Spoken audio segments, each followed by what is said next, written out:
Hello everyone, my name is Clay, and I am Terminally Nerdy.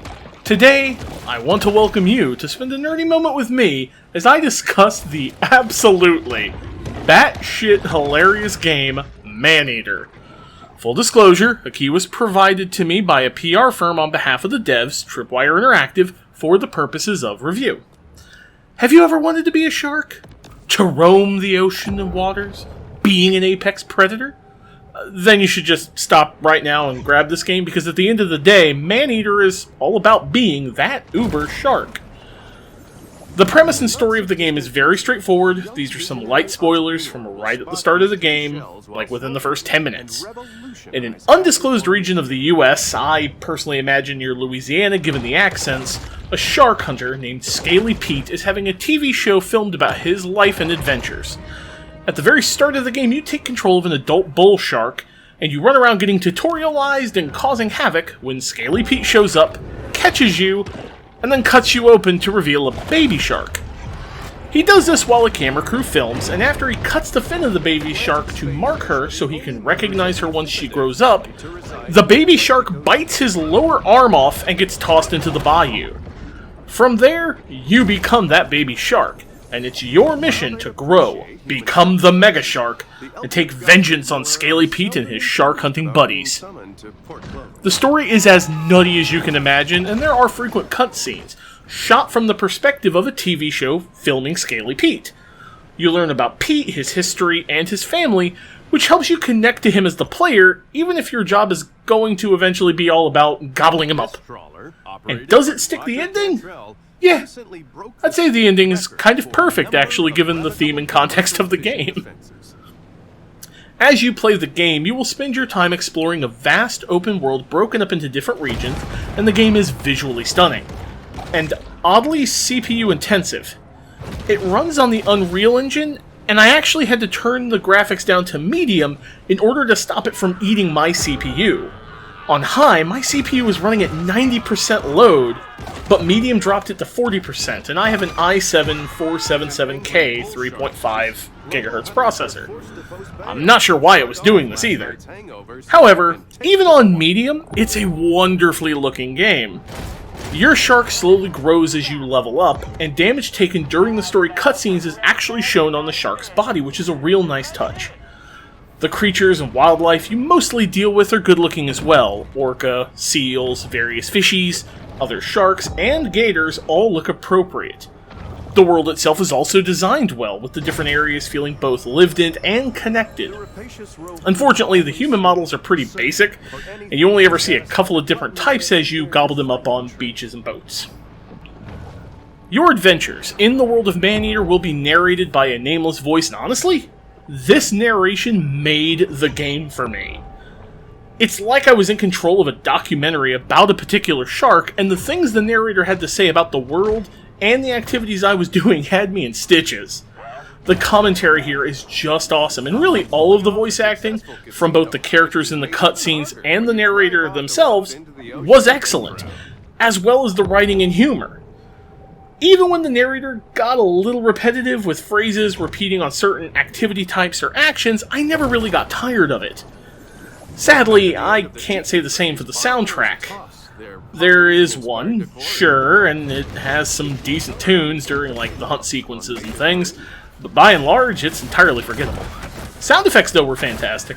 Every time I gobbled something up, it sounded like I felt it should, like nice meaty bitey noises. Nom, nom, nom, nom, nom. Now, as far as combat goes, it's pretty straightforward. I played with mouse and keyboard, although on the PC it does support controller. WASD to move, space jumped, shift was a sprint, ram, lunge combination, and left click was my bite for gobbling and nomming. Right click was a tail slap, and I didn't really use it all that much, to be perfectly frank. It was all pretty easy. Sometimes you'll grab things that can thrash around, and on the mouse you simply shake it from side to side to do that, and that deals additional damage. You can also dodge with Q and E, and some upgrades will give your lunge and dodge extra effects. And gobbling things up in combat is what you'll be doing for the majority of the game. And what do you get for all your gobbling and nomming and activity completion? Why? Upgrades, gear, experience! So let's talk about all of that, shall we? Tripwire Interactive calls this a ShaRkPG, which I find cute, but honestly not quite accurate. There are RPG elements, sure. You level up with a level cap of 30, you get some equipment and upgrades that can be powered up, and your stats change depending on what upgrades you have slotted in. However, there isn't a lot here as actual variety goes in what you do or how you advance or what you equip. For instance, as you complete activities, you will unlock pieces of gear for your head, body, tail, fins, and teeth. There are, however, only 3 options for each. But I will say that your visual look changes depending on what gear you have equipped, which is nice. The types are Shadow, Bioelectric, and Bone. You can get the bone pieces for killing a region's apex predator, you can get the bioelectric from killing named hunters, and you can get shadow pieces from finding all the landmarks in a particular region. Each type of gear also counts as part of a set, so if you wear more than one bone piece, for instance, you will get an additional bonus. Further, each type of gear serves a particular function.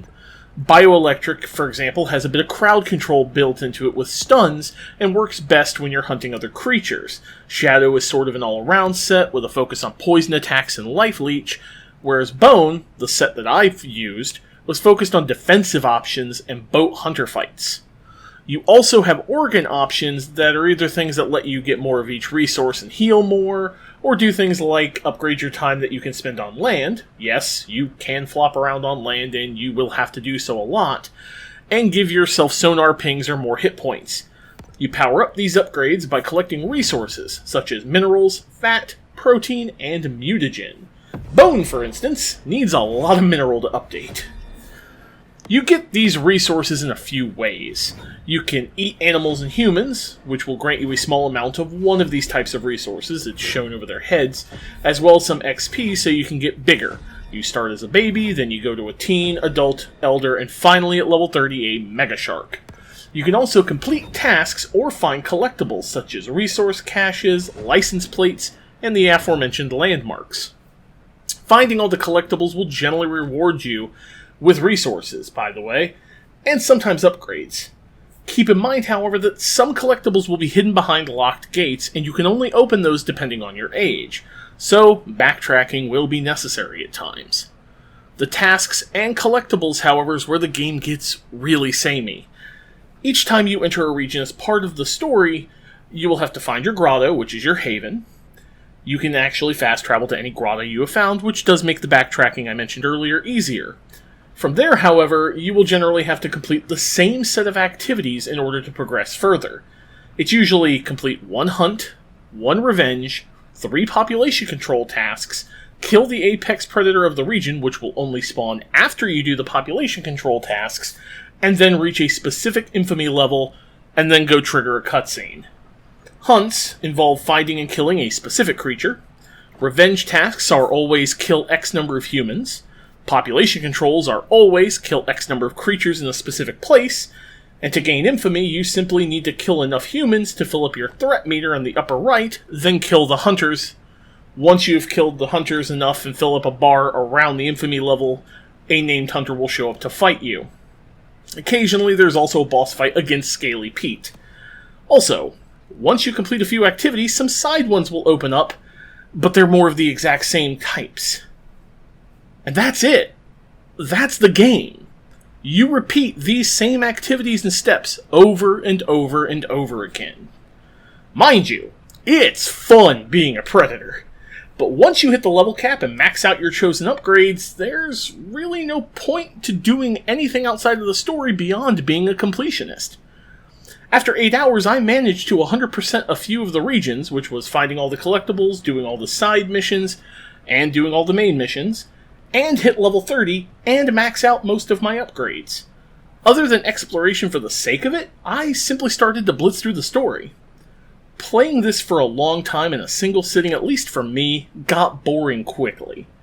It was better to play in short bursts, complete a few things, and gobble up some humans, before finding something else to do, so I could keep things fresh. And I advise that if you play Maneater, you do the same.